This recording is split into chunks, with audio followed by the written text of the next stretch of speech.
Yep. I was just setting up the session. So your host today is Lawrence Juma, who is part of the team leading InfoSec 365.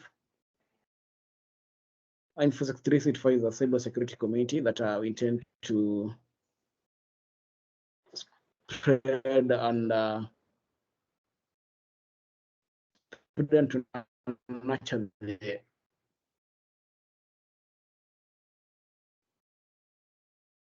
cyber cyberspace and spread it. So that case, which if you're not into it, you can check our social media to get admitted to the to our Discord server. So on this month, it is a cybersecurity. It is a mental health month. So being into the cyberspace, we tend to spread awareness of it by inviting our guest speaker, Mary Campbell, who is a cybersecurity engineer, a researcher, and a public speaker too. Other than engineer itself, she's also a cybersecurity analyst, and she's going to take us through building a resilience and strategies for cybersecurity to strive in the cybersecurity space.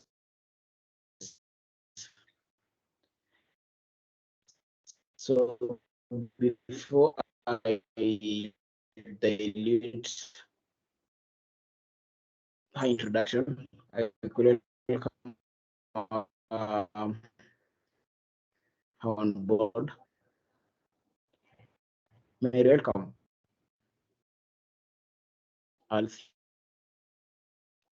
Hi everyone. Hey Juma. Hi, Joe. Thank you for that warm introduction. So I'll be guiding you guys today through the session on mental health in cybersecurity. And let me just share my screen before we could start.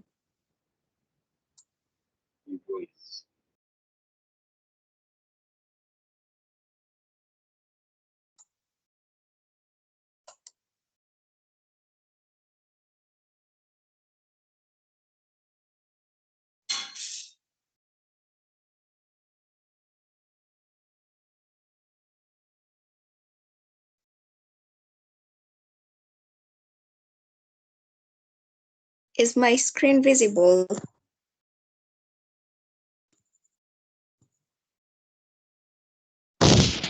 Not really. Not yet.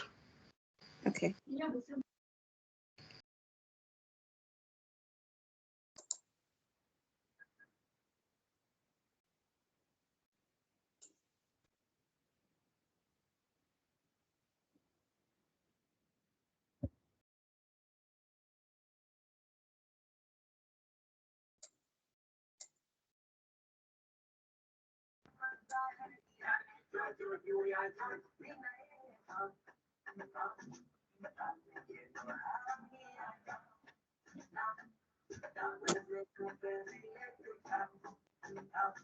Okay, just a few minutes. Thanks. Up.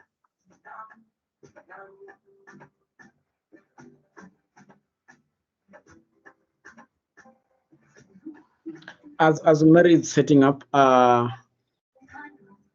the audience on the chat, you can give us what do you expect from getting up on this session?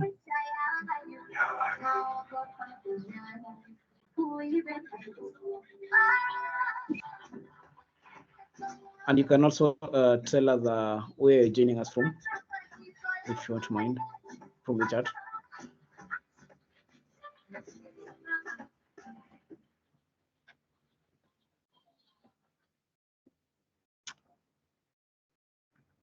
Na tumefanya weekend yangu ianze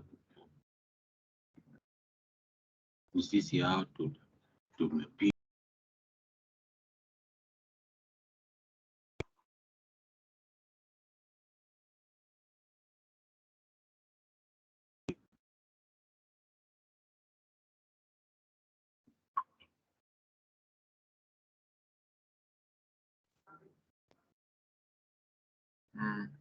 What else do I want?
Okay.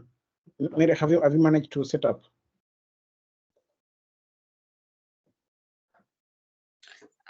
No, I don't know what's up with this browser, so I'm trying to switch to a different browser and see whether it's going to let me to share the screen.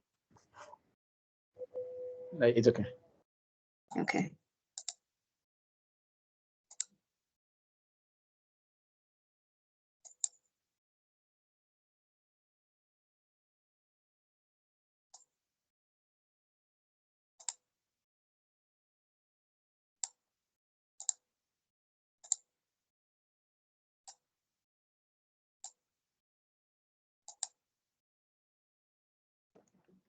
Yes, Mohammed.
Okay, this is stressful.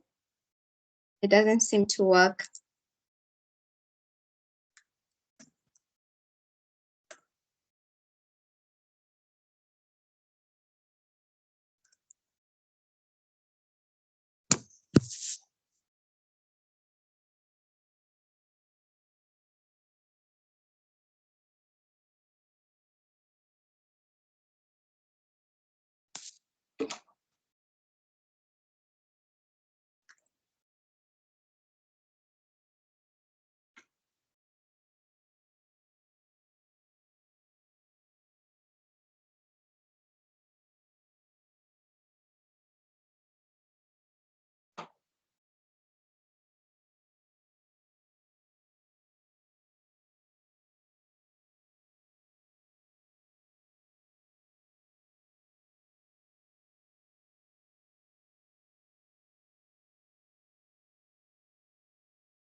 I've tried updating some settings on my end.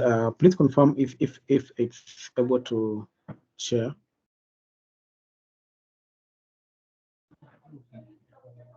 Okay, let me try again.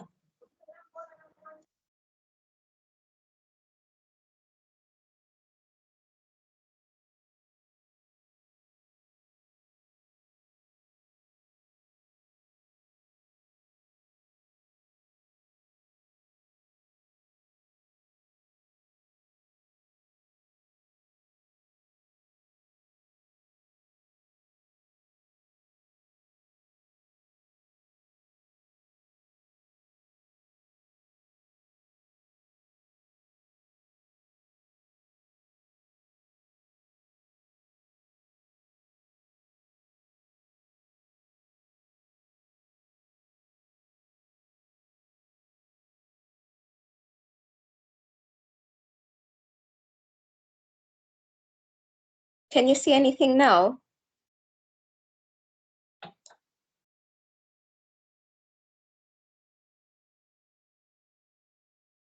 Not yet.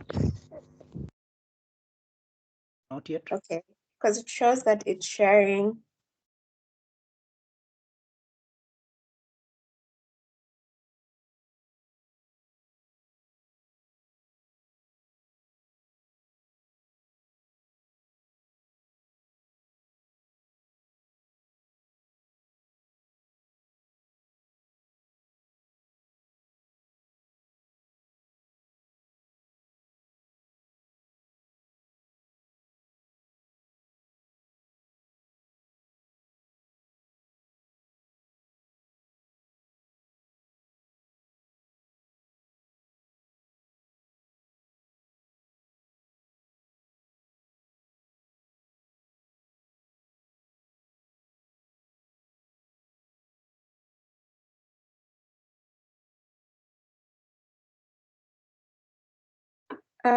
Okay, Joma, I could send you the slides and you could try to showcase them from your end.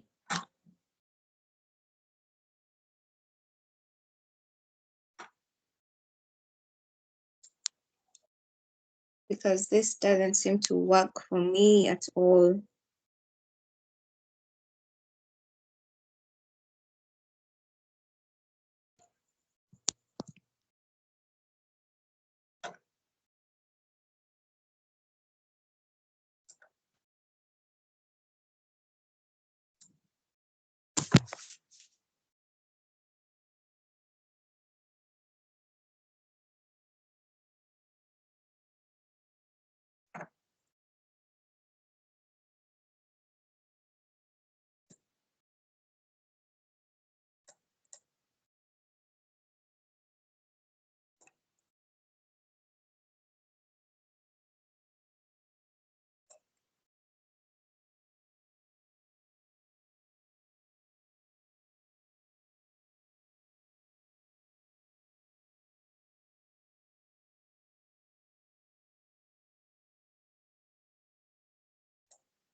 Someone confirm that is able to see my screen.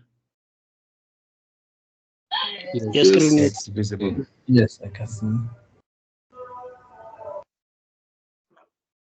Mary, will it be wise if I do it on my end?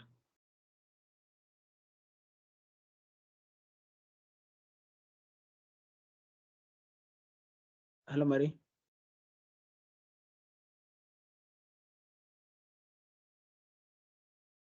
I now see it from your side. You can see it. Yes. So is it good to continue? Yes, I see it. It's okay. Just let me know if you need to get into the next. Okay, hold on.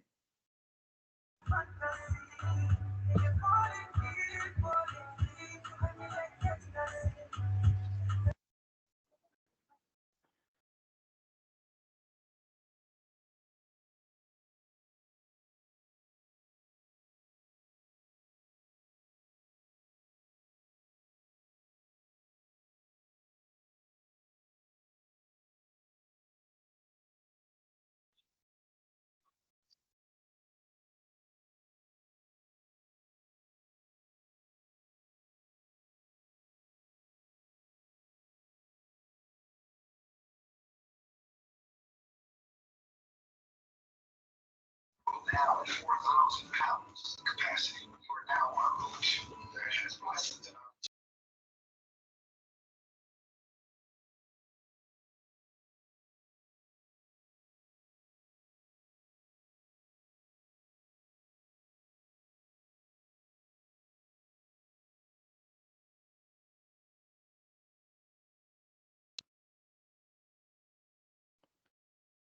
Are we set? You can start. Yes. Can you hear me Yes. now? Yep, I can get you. Okay, good. So sorry about the technical difficulties that I'm experiencing on my end.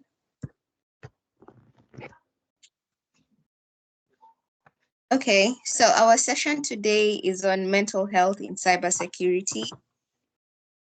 And we'll be looking at strategies for cyber guardians to thrive and not just survive within the cyberspace. So the first thing that we need to understand is what is mental health. Could move to the next slide. So mental health is basically how we think, feel, and act. And this is inclusive of our emotional, psychological, and social well-being.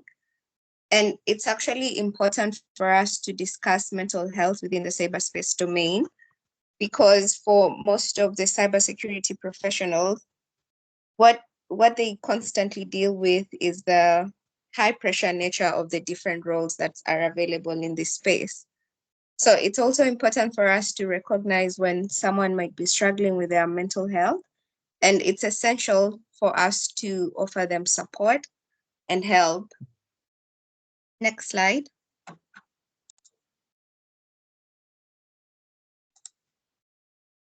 So I'd like for us to do a quick reflective exercise. And I'd like for us to think about how our day was. And I'd like for us to use one word to describe our feelings. And I'll share the link in the chat.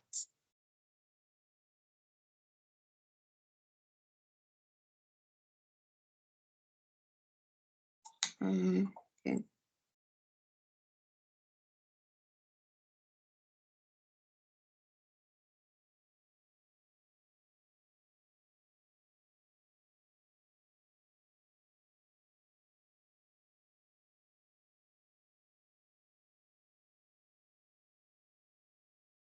I've shared the link on the chat.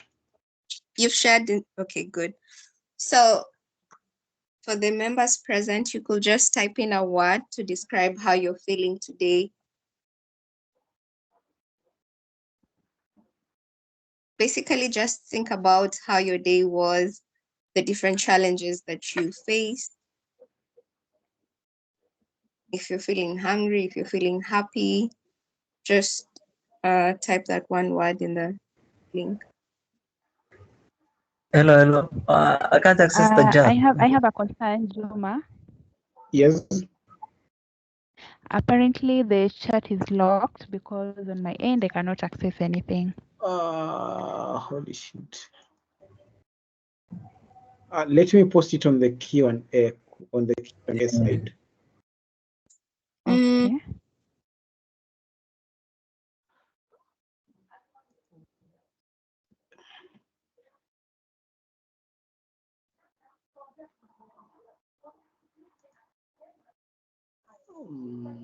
It's taking its time to load.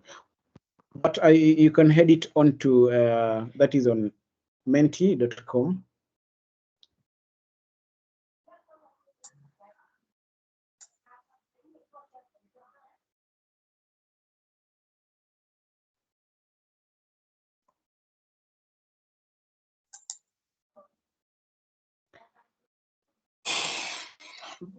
Mary, do you have the code to the Menti?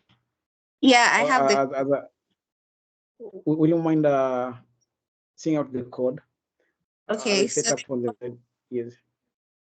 the code is 87893178.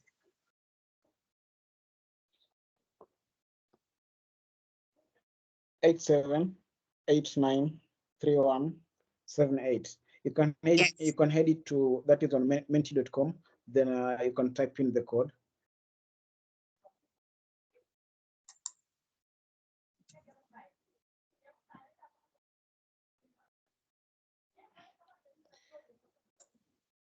So my teams also decided that I should not access the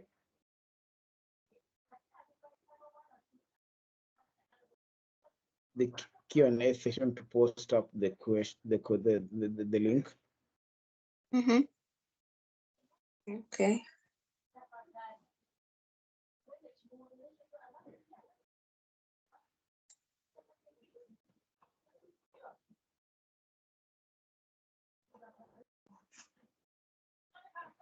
Okay, so what do we do now?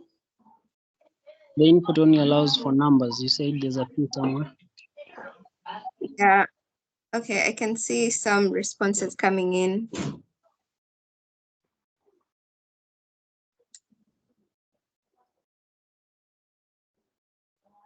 Kindly repeat the code.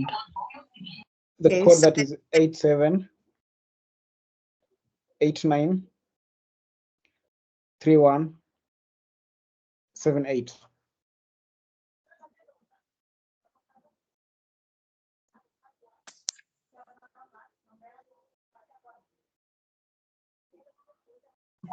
Thank you.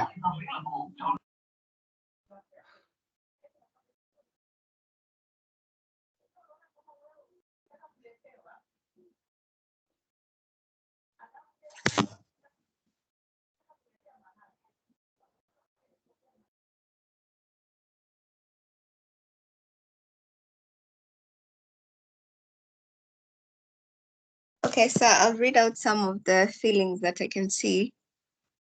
Some people are feeling overwhelmed, relaxed, irrational, anxious, there's exhausted, unproductive. Someone is feeling tired. Someone else is feeling optimistic. Someone else feels crunchy, disappointed, there's sleepy, there's fulfilled, curious. I guess you could project the screen that has the feelings coming up. When you click on the link, it should.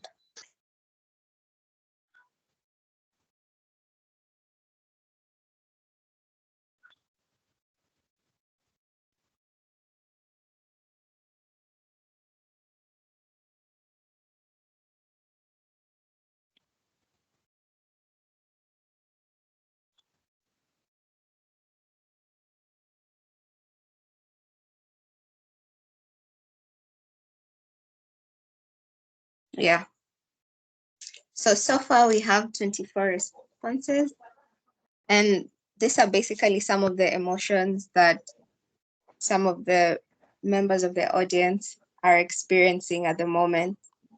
So all these emotions are valid, and this is what actually makes up the mental health aspect, because we're looking at emotions, we're looking at feelings, we're looking at your psychological state.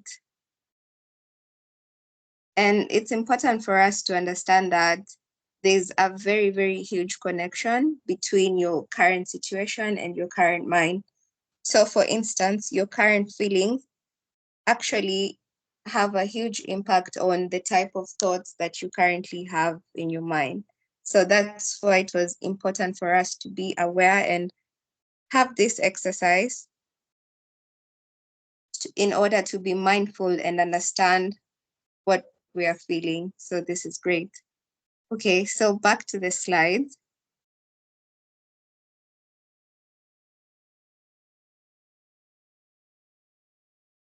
When it comes to cybersecurity, there's different modes of work for different cybersecurity professionals. We have some people that work remotely. We also have some people that work physically, report every day to their offices, and there's the hybrid work model. Usually, cybersecurity is a field that has a lot of high pressure, and it requires a lot of mental strength and energy to be able to handle the various challenges faced throughout the day. And regardless of where you work and regardless of your work mode, it's always about you. Your mind, your thoughts, and feelings will actually influence the nature of your work, whether it's going to be high quality work or low quality work. And in our space, we rarely discuss about the balance between physical health, mental health, and cybersecurity, because most of the time it's always about how to be successful in your work, how to be productive. But more often than not, we don't have conversations around how can somebody actually get to achieve or get to be productive in their work. So lately with the hybrid work environment, there's been very, very blurred boundaries between your work and personal life. You find that most people spend significant hours at home working and not taking care of themselves or tending to their needs. And this is in fact very, very unhealthy. And it can lead to burnout, it can lead to a lot of stress and mental illnesses, for example, ADHD. So in the next slide, we're actually going to look at some of the unique challenges to cybersecurity roles. And the first one is the 24/7 nature of cybersecurity responsibilities. You find that most cybersecurity professionals are always on duty, and they operate in an environment where threats can emerge at any time of the day. It could be at 8 a.m., and a threat could also happen at midnight. Like, it can happen at any particular moment. And this type of demand, it usually necessitates a work culture that can interrupt your life at unpredictable times, including holidays and weekends too. And the expectation to always be reachable and to respond immediately to incidents, it puts a lot of pressure on cybersecurity professionals. And most of the time, as mentioned earlier, it disrupts their personal life and leads to a work-life imbalance. And this could have a significant impact on the health of the cybersecurity professional,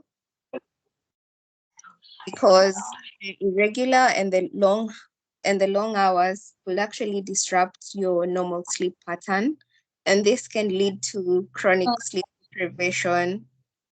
For instance, you might find as a cybersecurity professional, you're up at 3 a.m.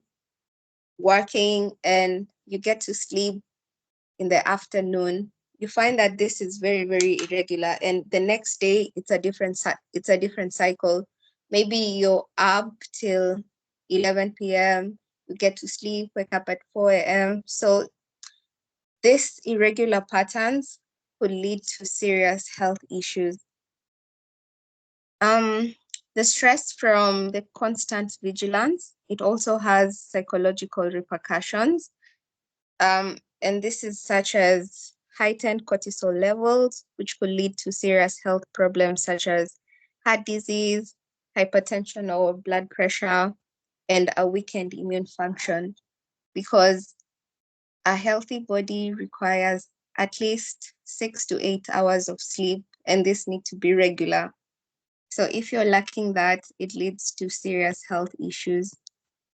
So moving on to a unique challenge in the cybersecurity industry, we have threat overload. We'll move to the next slide. And for the psychological impact of frequent threats, you find that cybersecurity professionals often face a large number of alerts on a daily, and most of these alerts will be false positives or false alarms. And there's a need for a cybersecurity professional to rapidly distinguish between a serious threat from a minor one. And this usually requires very, very intense concentration and swift decision-making, which can be mentally exhausting. And there's high stakes that are involved in potentially missing a real threat. And such a situation could actually add extra stress to you as a SOC analyst or a cybersecurity professional, because you might miss an alert, and that one alert could actually lead to significant financial and reputational damage for your employer. So that's how the threat overload works. There's also the high alerts and burnout. So you find that constant exposure to these potential cyber threats will actually keep you in a state of high alert, or in psychological terms, hypervigilance. So this can actually lead to severe anxiety. It can also lead to paranoia about security, and it also gives you an inability to relax even in off hours. You find that, yes, you're not working between okay, say you have 3 hours to relax, but your body is actually unable to do this because your mind is wilding out. You're thinking about what could be coming up next. Like, generally, there's no rest for you. So that's how hypervigilance is. And over time, this sustained stress can lead to burnout, whereby as an individual, you're mentally and physically exhausted, and you even find yourself feeling detached, feeling ineffective, and feeling disillusioned with your job. So such feelings make you want to give up. They make you want to, consider other roles that are not quite stressful as this particular role that you're currently in. Okay, moving on, there's the challenge of isolation. And this comes about because more often than not, cybersec professionals require a lot of concentration and focus. And you find that you can spend very long hours just working alone by yourself, especially for remote workers. If you're home by yourself, find that you're spending close to over 14 or 16 hours just in your zone, in your space, trying to figure out whatever challenge it is that you're trying to solve. So such an isolated state and lacking the chance to connect socially with other workmates can create a lot of stress for you. And you find that it's like you're lacking the interpersonal skills, because one, you're not stepping out of your home to talk to other people. Two, if you're online, you're just chatting with people, and you can't compare physical interaction with virtual interaction. Many cybersecurity professionals, they also deal with sensitive information, which necessitates confidentiality, and even further limits the scope of work-related conversations with others, increasing the sense of isolation. So that's exactly what I was talking about. So there's consequences of isolation. The first one being the feeling of loneliness. So extended periods of isolation can lead to feelings of loneliness and detachment, not just from your colleagues, but also from your friends and family. This detachment can actually increase the risk of depression and anxiety. Also, the lack of interaction and feedback from others. can also lead to decreased job satisfaction and a sense of invisibility, where employees feel that their efforts are unnoticed and unappreciated. Just to add on to this point, as humans, most of us actually rely heavily on validation. Like you want someone to validate your work. For instance, if you've done you are working on a particular project, you've written your report, most of the time you'll share it with your manager, and you need your manager to tell you, hey, you did a good job on this, or hey, you could make such and such adjustments on this. But in a situation where you're isolated, you find that when you're not getting the feedback, you feel like you're working so hard, but no one is actually appreciating what you're doing.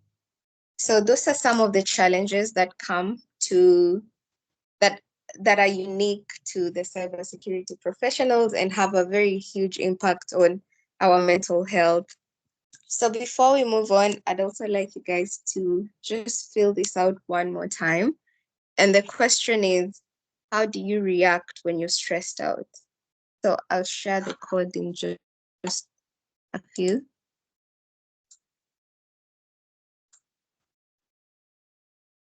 Okay, so the code for this question, it's still on menti.com.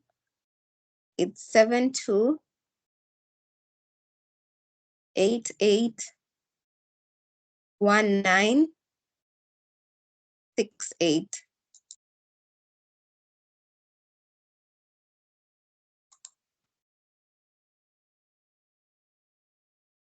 So I'll say it once again.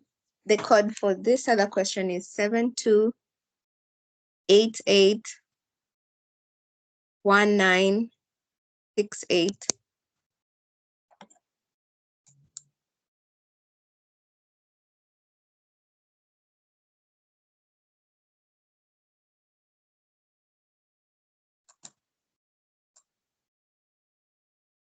Yeah, so just based on what we've discussed, like when you're feeling isolated in your remote work or you're feeling stressed, how do you react?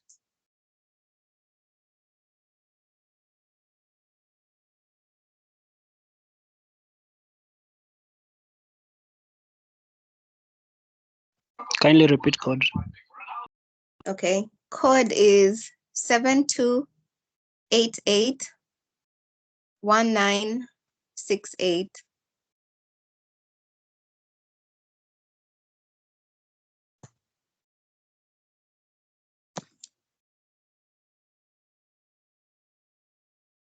Someone said they cry. Crying is actually really healthy because it helps you release some of those heavy feelings. Someone said talk to a friend. That's good. Sleep. Relaxing by taking a break. Plan to work out. Take a walk. Watch something funny. It's pretty cool. Ignore the stress. Go out with friends. Take a walk. Talk to a friend. There's also stay calm. There's pray. There's avoid water. Okay, that's an interesting reaction. I'd love to know more about that.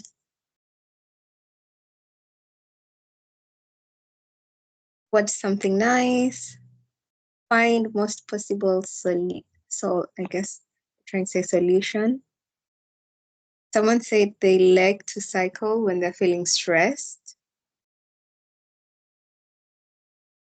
Someone said they love to journal.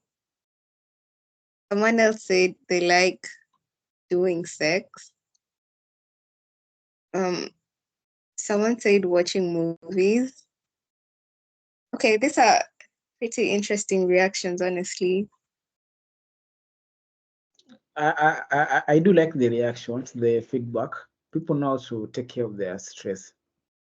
Mm-hmm. Yeah, most of them are actually healthy habits.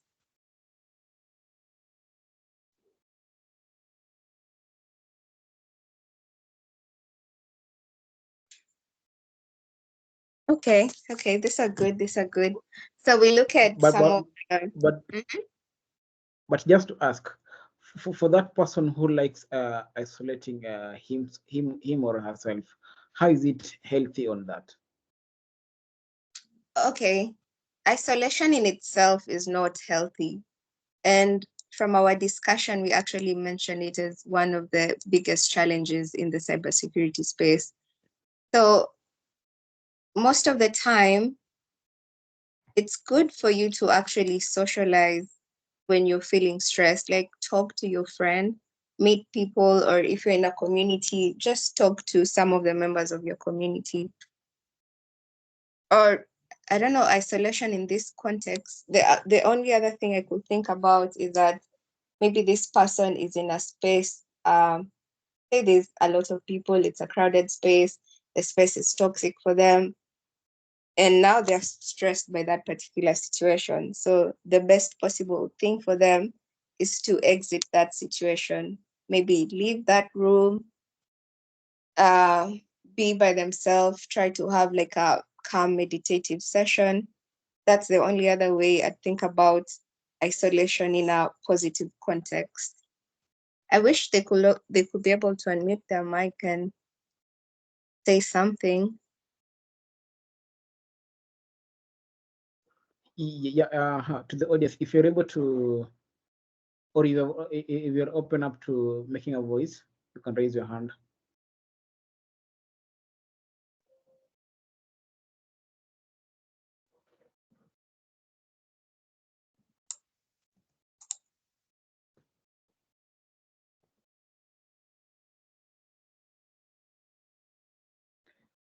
With the question being, how do you react when you're so stressed?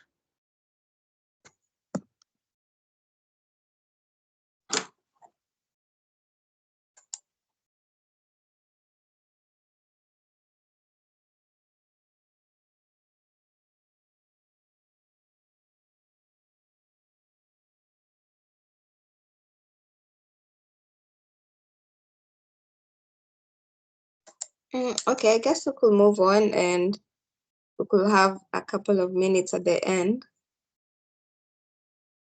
where the audience gets to ask questions or make contributions as well.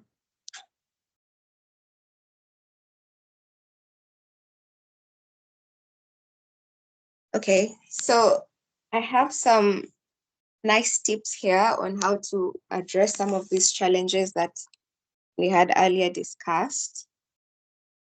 And the first challenge was, the 24/7 nature of cybersecurity. The first possible strategy or solution is to have flexible work arrangements.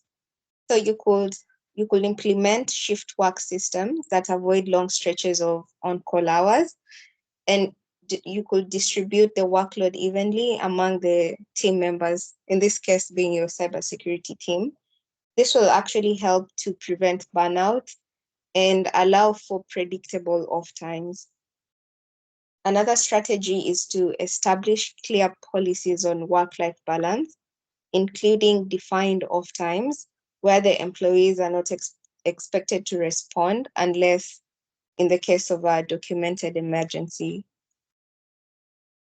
There's also implementing technology solutions, and this is by utilizing advanced automated tools that could monitor systems and alert teams to threats without requiring constant human oversight. This reduces the need for the 24/7 human vigilance. And another tip will be to invest in systems that intelligently prioritize alerts so that cybersecurity professionals get to focus on threats that require immediate human intervention.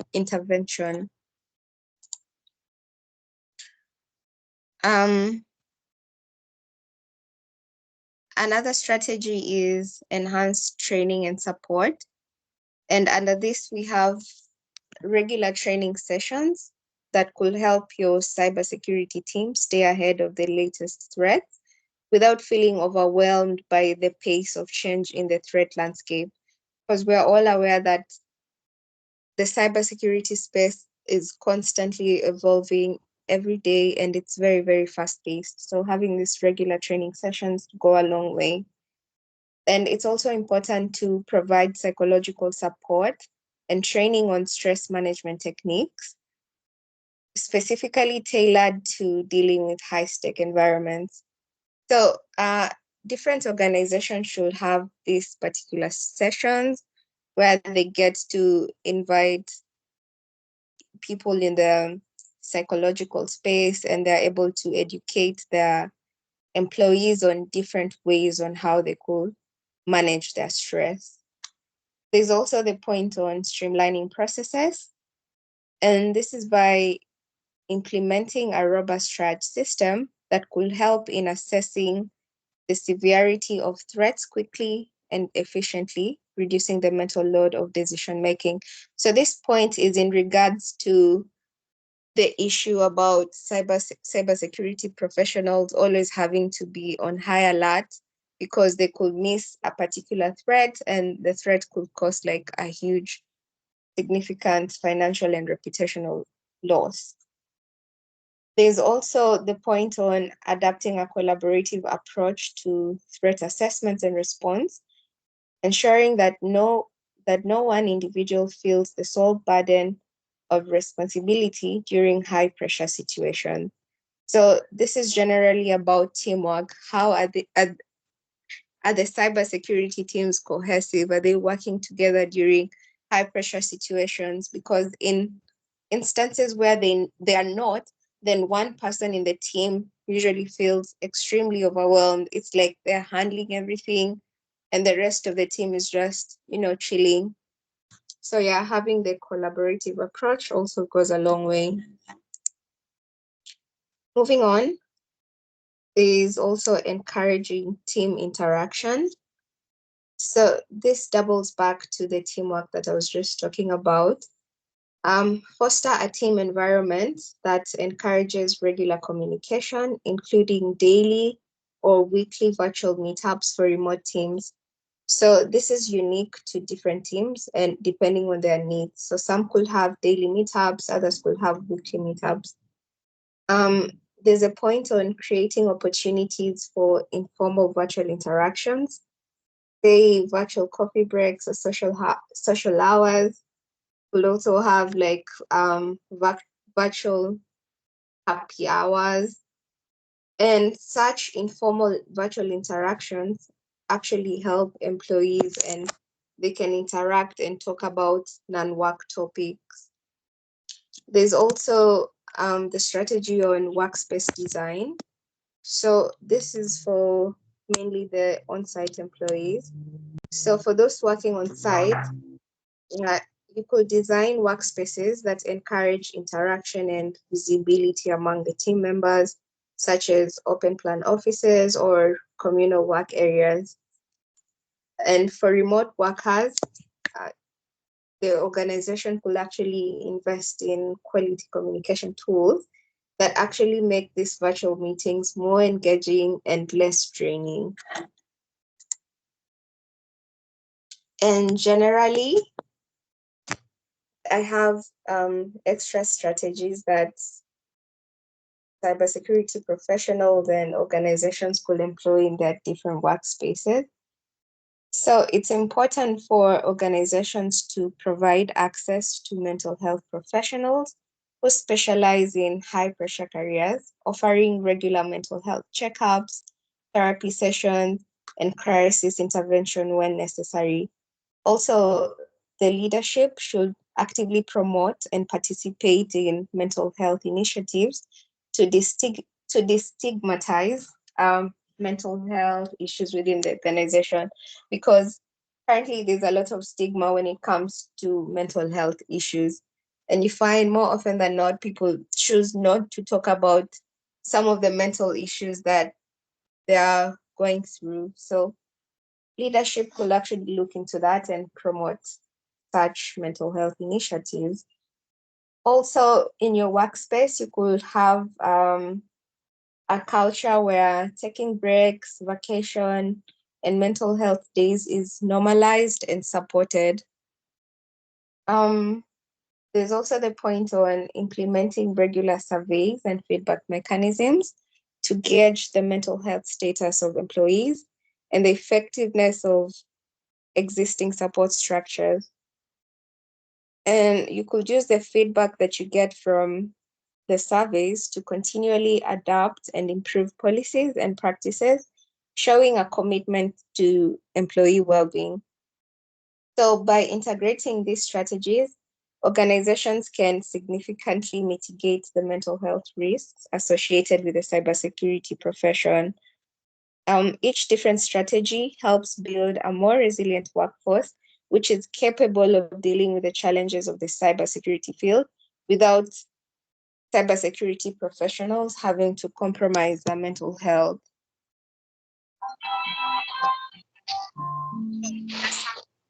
That are associated with mental health. And please move to the next slide. So usually the way a data breach could have significant costs, such as losing a lot of money. You'd have reputational damage. You find that there's information unavailability. Those are things that we get to see. But what about your mental health? You get to see the costs that are associated with it. So some of this mental health cost is such as stress. You find most people are very, very stressed. They have a lot going through their head. You have like your career to look at. Some people have a lot of family issues they need to deal with, a lot of relationship issues. So it's just a lot going on, but yet again, it's been stigmatized. But that's a very serious cost that perhaps you may not see, but it exists. So another cost is burnout. This is where you feel extremely lethargic, you can't do anything, and it could also manifest in physical symptoms such as headaches. Some people could also begin to faint and other symptoms. There's also anxiety, there's also pain, there's also a depression, there's insomnia, high blood pressure, and lastly, there's substance abuse. So you find that if you're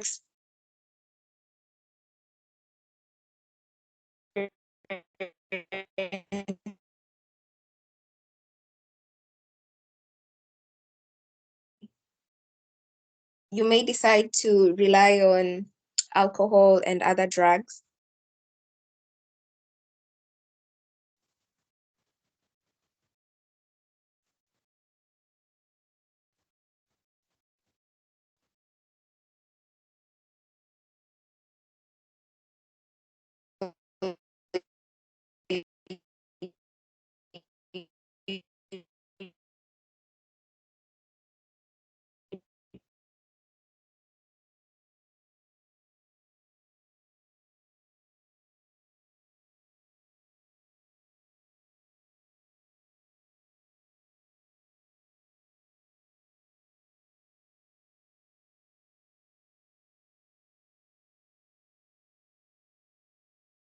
Okay, sorry about that. So there are some healthy coping strategies that you can employ as an individual. And the first one is taking care of your body. So if you can, stick to a regular schedule that will allow you to get enough sleep. Say if 6 hours is enough for you, so have a time where you go to bed, have your bedtime routine, and a certain time in the morning when you wake up and you have an entire morning routine. So you do this consistently. That will go a long way. And if it's safe for you, you could spend some time outside taking a walk. I did see somebody that likes to take a walk when they're feeling stressed. You could also play sports. If you love football, if you love volleyball, tennis, whatever rocks your boat. So that's a good coping strategy for you when you're feeling stressed. because you're keeping your body active. It's also important for you to take care of your mind as well as your body. So for your mind, if you're feeling overwhelmed, you could journal. I saw somebody that likes to journal. You could also, if you like to draw, you could draw, scribble, just have an outlet to express the feelings that you're currently going through. You could also take a few deep breaths to calm your mind and slow your heart rate. And that is practicing mindfulness. Also, if social media is stressing you out, you could take a break from news and social media. You could explore your other interests and hobbies. For instance, some people love watching movies, some people love listening to music, some people like to go fishing. So just explore your interest and your hobbies. Also, if you can, you could follow a regular schedule every day and build in time to take breaks. Say if you have to work for 2 hours, you do your 2 hours and have your 30-minute break. Basically, whatever works for you. For me, I like to use a technique. It's called the Pomodoro technique. And basically, it's where you engage yourself for 25 minutes, take a 5-minute break, then engage yourself again for 25 minutes. If you like, you could just look it up. It's called the Pomodoro technique. Then lastly, always remember to celebrate your large and small successes. Such celebrations, they create like a dopamine rush. And that is actually really healthy for you because it makes you feel happy for a moment and you get to validate the efforts of your work too. Okay. There's also the element of socializing or connecting with people for support. So when you feel ready and you need help, you could think about asking for help. Could be from a therapist, could be from your family, your friends. You could also join a support group or connect with an online community that's a safe space. Actually, I like that in the cybersecurity space here in Kenya, there's different communities that offer support to different cybersecurity professionals. So being part of such a group is a plus for you because you don't have to tell everyone your problems, but you could easily narrow down to one particular person and just connect with them. You could also talk to people who care about you and won't judge about you and be open to their advice. And if you're in a safe relationship, you could be open with your partner about what it is that you're going through. You could also get involved with a sports team or a religious or spiritual organization. And lastly, you could volunteer for a cause that you care about. So moving on, I wanted to touch a bit on mindfulness. And mindfulness is a type of meditation in which you focus on being intensely aware of what you're sensing and feeling in the moment without interpretation or judgment. So basically, you're engaging all your senses. That is, you're listening, or you're hearing, your sight, your feelings like your touch and sensory. So practicing mindfulness involves breathing methods. It also involves guided imagery and other practices to relax the body and mind. And it can be very, very helpful in reducing stress. So usually we spend too much time planning, we spend too much time problem solving, daydreaming, thinking about negative situations. And this in itself can be very, very draining. And you realize that if you spend a lot of time in such a particular mental state, it leads you to experience severe stress, anxiety, and depression. So I'd like for us to practice this one technique. It's called the Mindful Minute Feast. You can move to the next slide.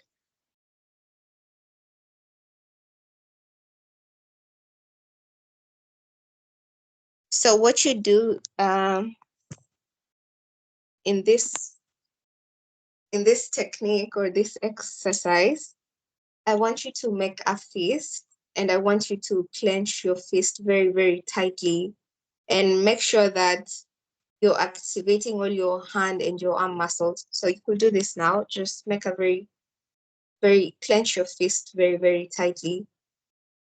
Then I want you to notice your breath. Are you breathing normally, or are you holding your breath? So just take time to observe how you feel.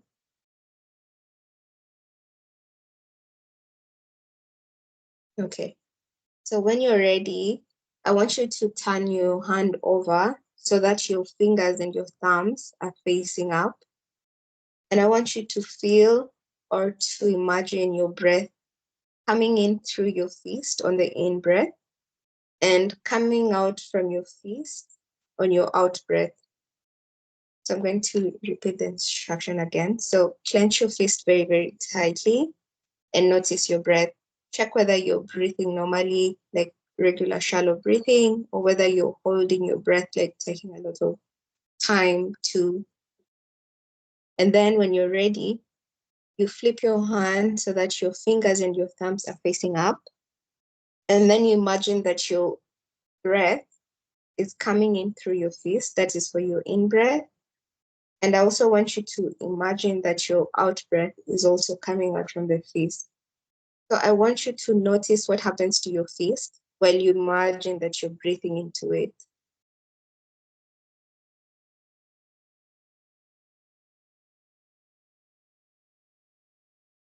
Okay. So what this exercise does is that it will start to relax your arm muscles the more you breathe in and the more you breathe out. So I find this a good to go exercise. And it actually makes me very, very mindful. So more often than not, at times when I'm feeling overwhelmed and I need to calm myself down and, be present, I do this exercise. So you can feel free to do this with any part of your body and see what happens to it when you consciously breathe into it. Because generally, it's just meant to regulate your breathing and make everything feel calm.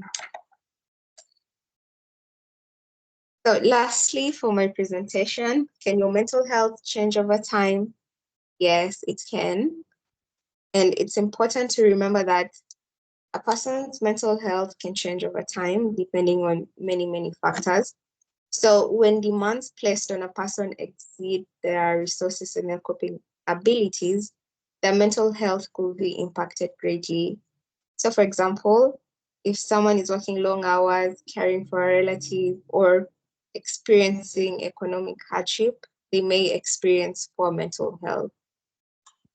So that's just a kind reminder to ourselves that nothing is permanent. We could be okay today, tomorrow, our mental health could be in the pits. The next day could be back up. So nothing is, I'd say, stagnant. Yeah. So it's important to remember, anything can change at any time. So thank you so much. That is what I had prepared for us in this session today. I hope you enjoyed the session and you had a mindful experience.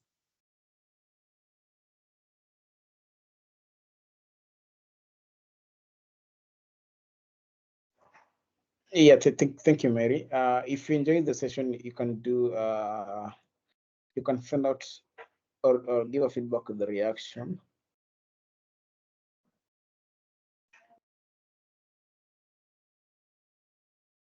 Thank you. And you can also follow Mary from the LinkedIn link here. She has shared on her slide, the last part. Then the other thing is that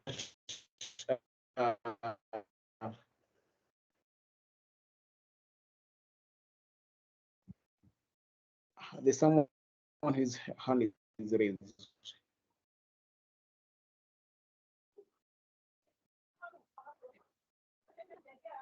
You can current.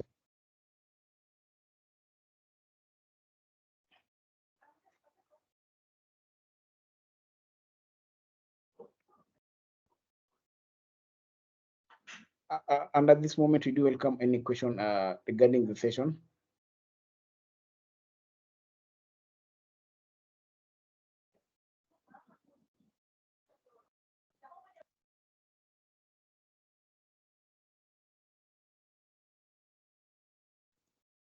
Yes, Kevin. So thank you so much, Juma. Am I audible? Yes. Yes, you're audible. Okay, just wanted to confirm before you start speaking and you're not being heard. So thanks so much, Mary. Pleasure to hear from you, especially the importance of uh, mental health, especially for cybersecurity professionals. And I resonate a lot. I started practicing mindfulness, and it helps a lot. So just had one question for you. For example, sometimes you get yourself in these like projects or something that it's very difficult to get these opportunities. For example, like getting regular sleep. You mentioned about sometimes you get called up on some job that would require you to stay up all night. So in your own personal experience, how do you manage sometimes these like very intensive projects that would require more of you, and try to prevent burnout and all these other different elements that come into play? Thank you. Okay. Thank you so much. It's actually nice to hear from you too. So personally, I like to state out my working hours, like before I even start working on the project. So by clearly defining that, my working hours, it makes it very easier for me and my client to be able to handle expectations. Because for one, I'm only human, and I'm sure that they will not expect me to be up 24 hours, say every single day of the week. So for me, just being very, very clear about my terms, I think it really helps me a lot. But in instances where you're still clear, but the workload is still so much, you need to sacrifice most of your time. I think just planning out, say, your sleeping hours would actually be helpful. So for instance, if you know your peak hours are between maybe 9 p.m. to midnight, you could actually choose to work between that time and then rest from, say, midnight to around 6 a.m. And then you're up again and continue with your workload. So generally, it's just about understanding how your body works and understanding how many hours of sleep that you need for you to be productive. Yeah. Thank you so much. Just to build up on that, how many hours do you usually sleep, Mary? For me, I am a night owl, so most of the time I end up sleeping between 2 a.m. and 8 a.m. So yeah. Okay, thank you. Thank you so much, Mary. Thank you. Okay.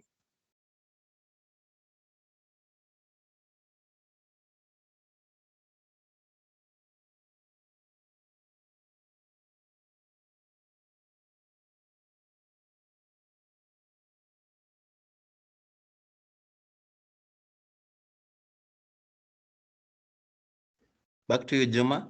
If you're speaking, you're muted.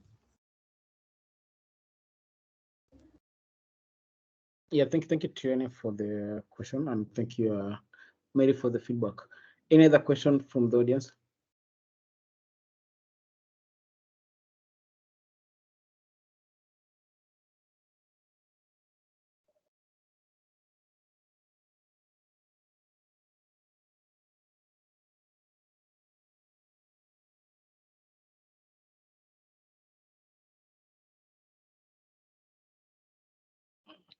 Yeah, if there's no other question, yes, Silas. Hello, can you hear me? Yep, you can hear you. First of all, I thank Mary for that short session that we've had about mental in cyberspace. And my question was, will we have in the near future, will we have subsequent meetings of the same, or ni leo tu?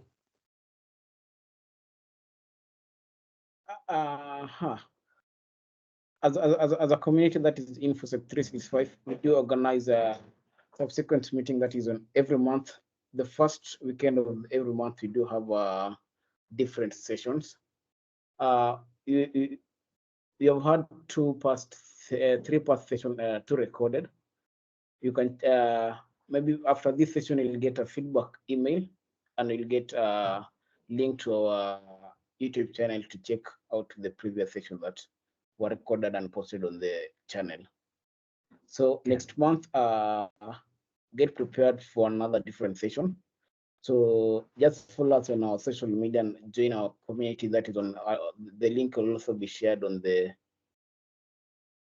mail that will be forwarded after this session to join our Discord server. All details and updates about our upcoming events will be shared. I'll always share on the server. Okay, thank you very much. Yeah, thank you too.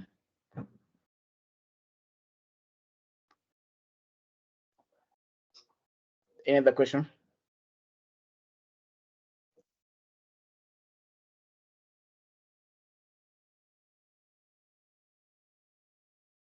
Yeah, if there's another update on it, first of all, yeah, mental health is there, and I say it's a good practice to practice positive way to cope up with it, so that it cannot kill out or fuck up with your mind or what you do. The other thing, thank you, Mary, for showing up and presenting this session for us. And back to the audience, the session won't be successful without you being there present on taking up your time for this session. On my end, as the InfoSec 365 community lead, say thanks and get prepared for the next session that is next month, and probably before end of the month, we shall also organize the Twitter space talking much on mental health, being that is a mental health awareness month. So take care of yourself and be mindful in what you do. On my end, thank you, and have a blessed night on my end. Thank you so much. I enjoyed being here. Looking forward to more sessions in the future. And big shout out to the audience. You all were an amazing audience.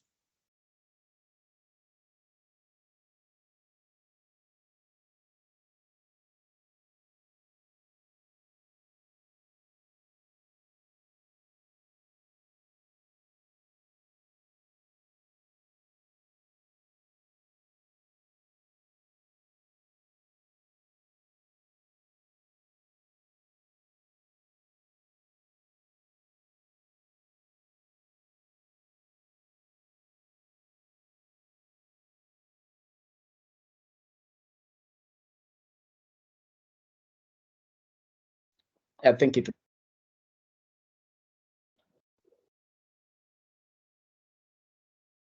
So it's